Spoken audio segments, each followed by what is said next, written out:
और उसकी 19वीं आयत में आपके सामने तिलावत करता हूं।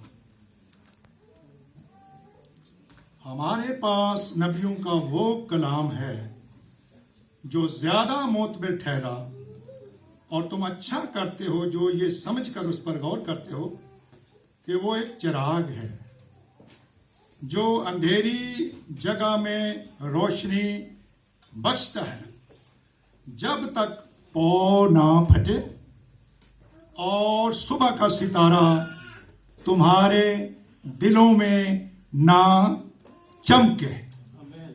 हालेलुया। हम क्रिसमस ट्री पर स्टार भी लगा देते हैं। हालेलुया।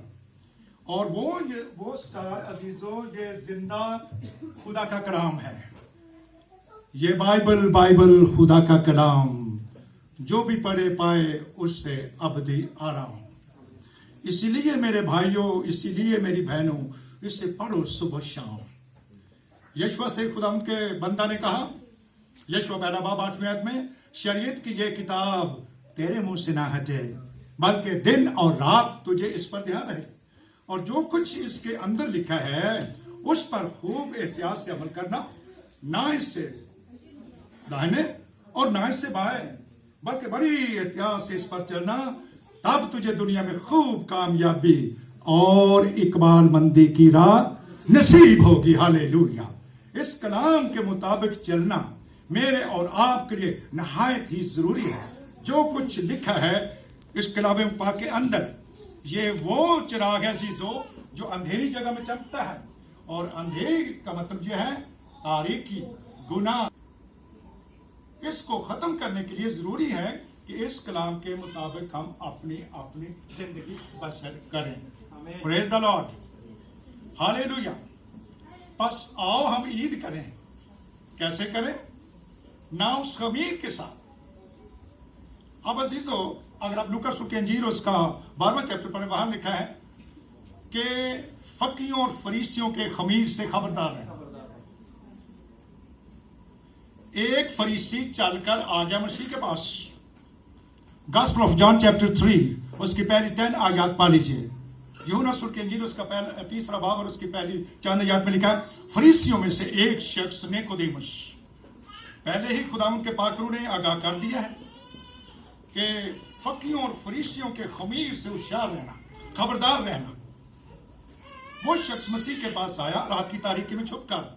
वो खुद एक उस्ताद था, रबी था। वो जो यहूदियों की सुप्रीम काउंसिल था उसका एक मेंबर था, बहुत पढ़ा लिखा शख्स था। और अब वो मसीह के पास आकर कुछ गुफ्तगू करने लगा, बड़ी तारीफ करने लगा। कहने लगा, तू वो है जो आसमानों से आया है और तू मोज़े करता है। और मसीह ने उसकी किसी अप्रिसिएशन का कोई जवाब नहीं दिया। तो मुझे क्यों खुदावंद कहते हो जब तुम मेरे हुक्मों पर अमल नहीं करते? क्यों मुझे खुदावंद कहते हो?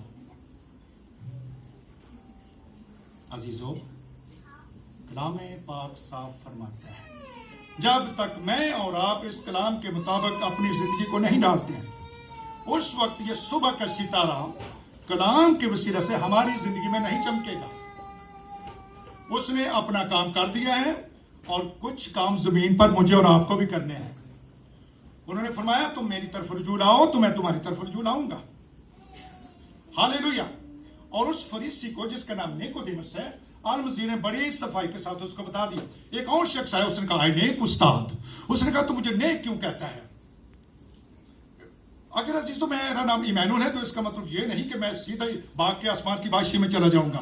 जब तक मैं और आप, हालेलुया, अपने नाम के साथ मसीह भी रख लें, खुद डायरेक्ट मसीही रख लें, यस्सु भी नाम रख लें, जब तक उसके कलाम के मुताबिक हम जिंदगी बसर नहीं करेंगे, हाले उस वक्त तक कुछ नहीं होने वाला। ये कलाम पाक कहता है, ये मैं नहीं कहता, ना ये कोई मिशन कह रही है।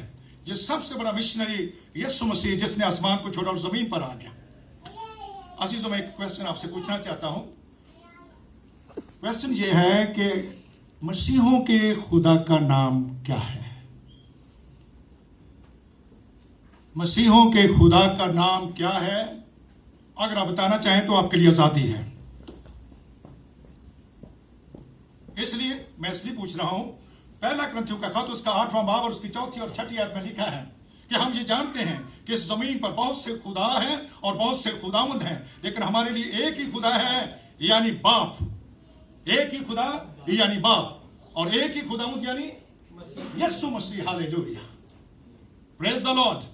और अगर आप 1 जॉन चैप्टर 5 पढ़ेंगे और उसकी 19वीं और 20वीं तिलावत कर लीजिए, नोट कर लीजिए, वहां पर लिखा है कि उसने हमें समझ बख्शी है ताकि हम उस हकीकी को, रियल सन को जाने